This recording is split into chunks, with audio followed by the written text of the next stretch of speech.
think this is probably worth a little bit of context. My role is Principal Officer of VIVO, which is a staff association for Standard Life. So I am an employee representative, so surrounded by HR people. That's probably a little bit scary for me. But I think if you hold with it, it's probably worth understanding how we've developed employee relations within Standard Life. It's perhaps slightly different to models you've seen before. But it's probably important to say that one of the things about how this has been developed is a little bit about my background. I am what we call in Standard Life a lifer. I've been with the company a long time. I started off as an accountant.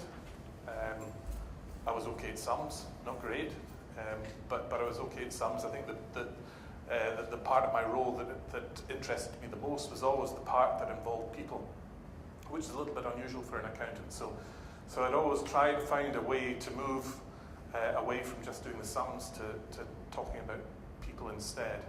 And I had an opportunity to become a full-time employee rep, and I took that opportunity. And actually, probably one of the things to think about in terms of my own professional development might give you a little bit of a guidance of how I've taken the organisation. I'm a fellow of the Chartered Management Institute. You don't find too many people in the TUC members of the Chartered Management Institute. One of the reasons for that is we aren't a trade union. We represent all employees. There's no fee. We don't ask for a membership card. We're just there to support people. And therefore, if you're looking for development in a professional way, there is a trade union route. But I had to find my route through learning and learning through the management line. So that's been quite influential. And really, when you talk about influential, this is something. So I don't know how many of you were around yesterday for Nita session. Okay, and Nita was kind enough to name check me, well, she would, because I was probably the only person in the room she knew. I work with Nita. She is brilliant at what she does. She's a tremendous influencer. And she worked with David McLeod on the Engage for Success. And these little 4 icons that you see there, they're either familiar to you or relatively new. They are the backbone, as it were, for the Engage for Success movement. And they call them the 4 enablers. The only one that actually I changed slightly here was the one in the bottom right. Inspiring managers is what she had. I actually think that the term managers feels a little old-fashioned, and talking about leaders seems more appropriate. And certainly when you talk in an employee representative environment, then the thought about talking about leaders is felt more pertinent. So I changed that, and because E4S is about a movement, that there is no harm done by doing so. So one of the things that at the top there, we talked about the informed employee voice. And again, this is part of the development for us as an organisation, and something that we've done with other bodies across IPA. We've worked with organisations as diverse as housing associations, care home people, banks. We've also recently got a team in from Glenmorangie. I always used to say Glenmorangie, but I was educated it's Orangey, so it's Glenmorangie. And they've been a welcome addition to the group because they bring whiskey every time they come. So when we talk about the employee voice, and they are new to the group, we always joke with them in that a lot of us have developed an employee voice, and they say, well, ours is still a little bit slurred, which is probably fair enough coming from a distillery. So, as you would imagine, employee voice is the part that I would concentrate on the most. But having done that, it was actually important for me to think, not in the first instance about employee voice, but but how to develop that. And in a number of sessions, and it's really good to hear this, that a number of sessions we've talked about trust as being one of the issues that we all face. And it's a guy called Brett Simmons, and I don't know if any of you ever come across him. You can, like any of these things, you can Google anybody. But he worded this in an interesting way when he described trust. He talks about trust being a willingness to be vulnerable. As a representative, what we are asked to do is to put forward people's arguments on their behalf, rather than them doing it themselves, because actually one of the main focuses for us is if people can trust us, they can trust that we are having the right conversations with the leaders within the business. And actually it's great for the leaders in the business because they know that the people who are trusting us are getting on and doing their day job. So it's incredibly important, the thought of trust. But what Simon had described was the fact that you can't make anybody trust you. You can't say, you're going to trust me. That's just not going to happen. However, what you can do is be trustworthy. And that was quite an important moment for me when thinking about that, when thinking about the development of us as an organisation. So before we described what trustworthy was, we actually had to understand what our values were as a business. Now, Standard Life has their own values, and actually it was a little bit of a stretch to have the thought that you could have an employee representative body who are all employees having what would apparently be a different set of values. But our focus is about being autonomous within the company. We can't be independent, we're autonomous, we're all employees. And that you have a perspective from an employee point of view. So we worked together as a team, and we developed 4 values. So, in business terms, we would call those brand values, and actually, they're not terribly unfamiliar with for anybody in the room.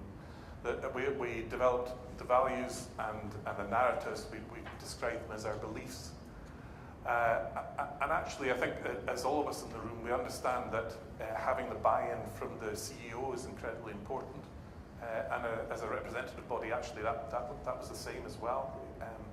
He's somebody you want to influence. And so there was one evening where myself and a colleague went to speak to the CEO about our values and explaining why it was important for us to have an autonomous set of values that sat aside but were complementary with what we had within the company.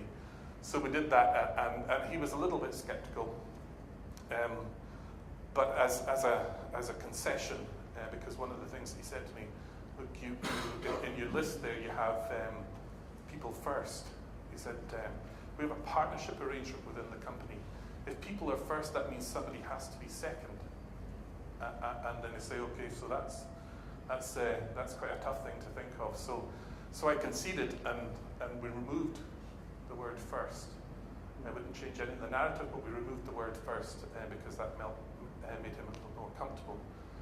What you will find, though, is that any time I present the 4 values that we have, the first value that I always talk about is always listed at the top.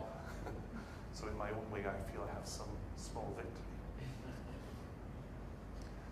So, sort of another little story. I don't know if anybody's come across this author, James Kerr.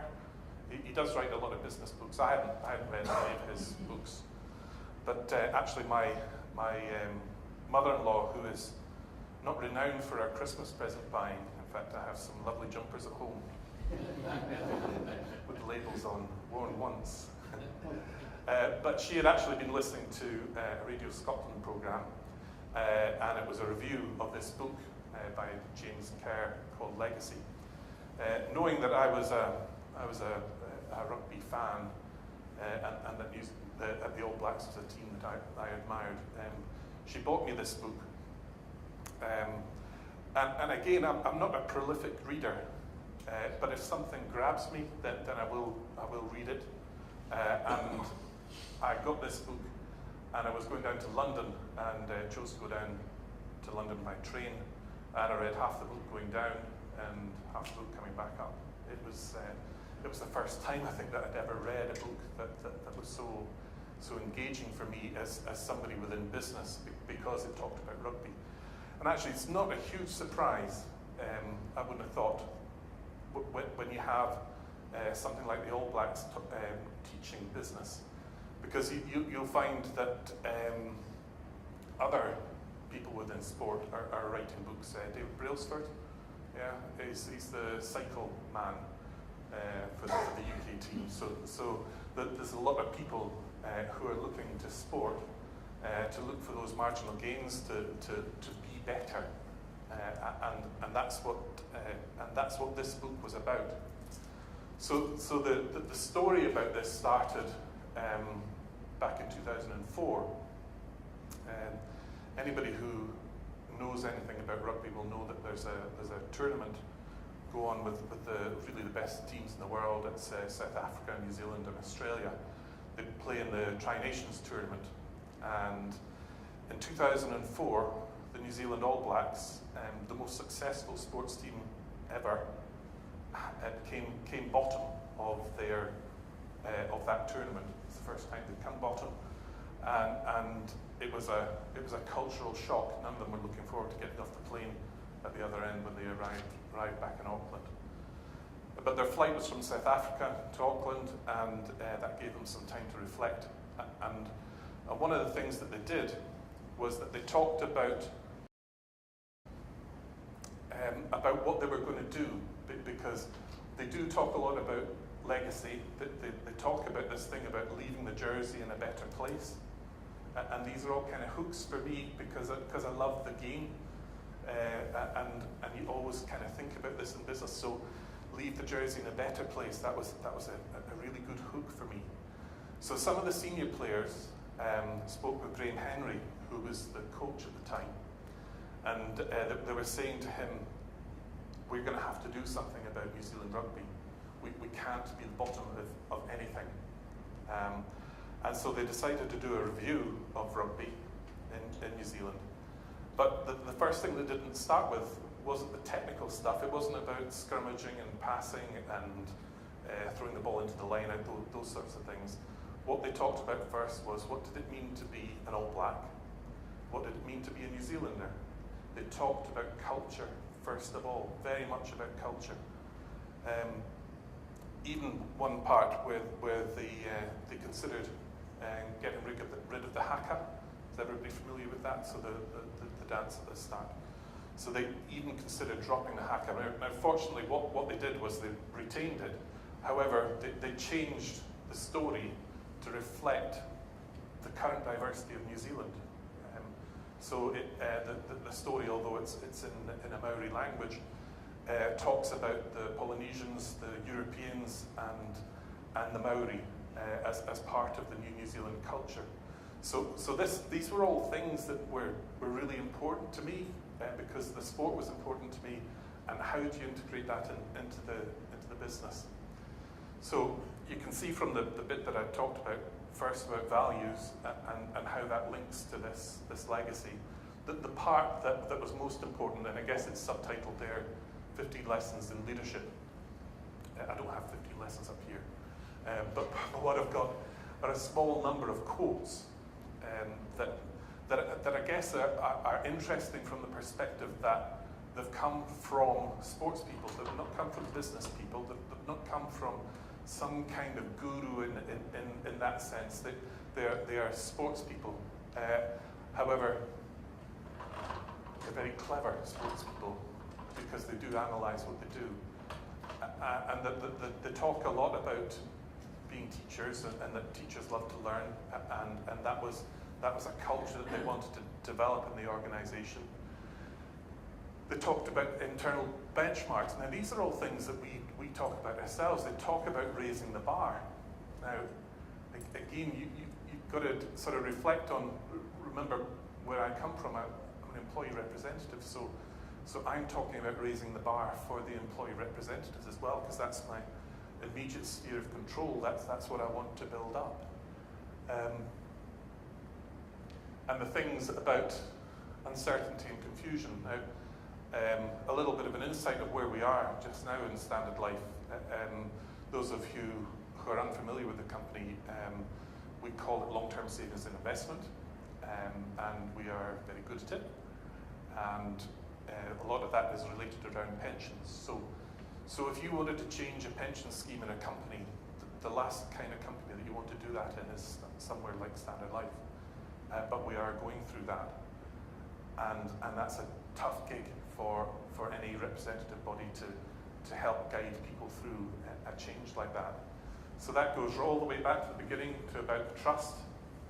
And they only would trust us because they understand our values, and we take those values into the conversations with the leaders.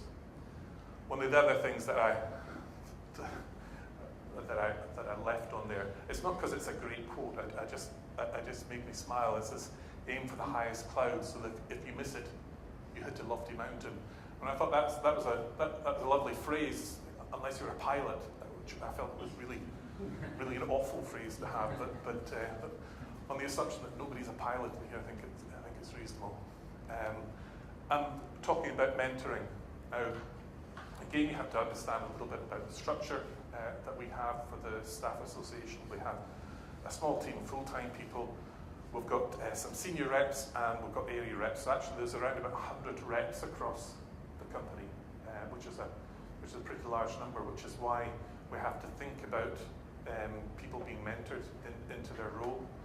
I don't think it's something that I've come across in any other representative body where they talk about mentoring. So thinking of all of those natural leadership parts, maybe think about a program for the reps. And actually, any one of you could have come up with this list, I'm quite sure, in terms of what we do for our reps. But I guess the important thing to think is that we're not talking about a management program here. We're talking about people developing their soft skills within the company through a representative body. One of the things that does is it helps attract some very high quality reps within the organisation. It actually also gives them the opportunity to understand some of the tough bits. You know, some of the hardest parts of leadership are soft skills. Soft skills are hard. So this actually quite often gives people an insight into some of the challenges of leadership through a representative role. This model it's almost unimportant what that model is, but other than to talk about the fact that as an organisation, a representative body within Standard Life, we have a strategic narrative. So we go back to what Anita was talking about, the employee voice. We want it to be informed. We want to talk about integrity. We want to talk about leadership. And we also have to have a strategic direction. That particular model, if anybody's remembering from your learning days, that was based on the McKinsey 7S model. You may have come across it, but you'll see that there's no S's in there. Well, the way it is split is the blue are the soft skills, and the, I don't know what you call that colour, pea green is slightly more structural. So there's some hard bits, some soft bits as well. And the little phrase at the bottom, because this was something I had to develop as a representative. I need to sell myself on a regular basis every 2-3 years. My role would be up for reappointment. They make me become an accountant again if I don't do this well. So there's quite an incentive for me to keep going. So this was my pitch, as it were, to continue in my role, and that was to have a strategic narrative for the organisation. Again, something that I'd come across, and that was from the book from James Kerr. I'd never come across a sigmoid curve before. I don't know how many have seen it before, yeah? So that the easiest way that I can think of of it. It's actually in product terms. So you think of an iPad, you think of an iPad 2, an iPad Air. These are all developments on the same thing. They don't ignore what existed before, but they start to build on that and start to improve. And I guess the idea of that lazy S shape is that whatever strategy you have will take some time to embed. And if you rely on a single strategy, then actually it's just going to decline. There's something of a paradox in that if you don't develop a new strategy at a time when your strategy is at its strongest, you'll not be ready to move on to the next level. So for us as representatives, the Information and Consultation Directive, I mean, if anybody relies on a directive as the backbone for what they're doing, they're not going to go very far. So anything that's devised in Europe and of that nature is not very powerful. Partnership agreement is something that a lot of people would be familiar with if they have representative bodies. Ours was based on the John Lewis model, which is no great surprise. They have a tremendous partnership ethos. And so the partnership was part of that. You start to think now about the E4S and how it was launched and what it brought in, talking about the 4 enablers. The website for E4S is great. So if you haven't seen it, just look it up and you'll get a load of free stuff. There isn't much that's free, but E4S is free. And it's really important to look at that and take what you have that's free, because if you can sell something without to leadership within your organisation, then starting off by developing something that's free is probably a pretty good place to start. That's where we took the VIVO tomorrow. So this was, just think of it as my sales pitch to stay in this job. Clearly I was successful, so because I'm here. But that was how we developed. It's never ignoring anything that's there before, but it's always thinking about developing it into the future. These are always about building, always about thinking of the previous legacy and moving on. And what we're working on just now is what we call the why. So again, I would throw a namer at you, see whether you've heard of the guy before, Simon Sinek. Google him, look him up on TED. What Simon talks about is about the why.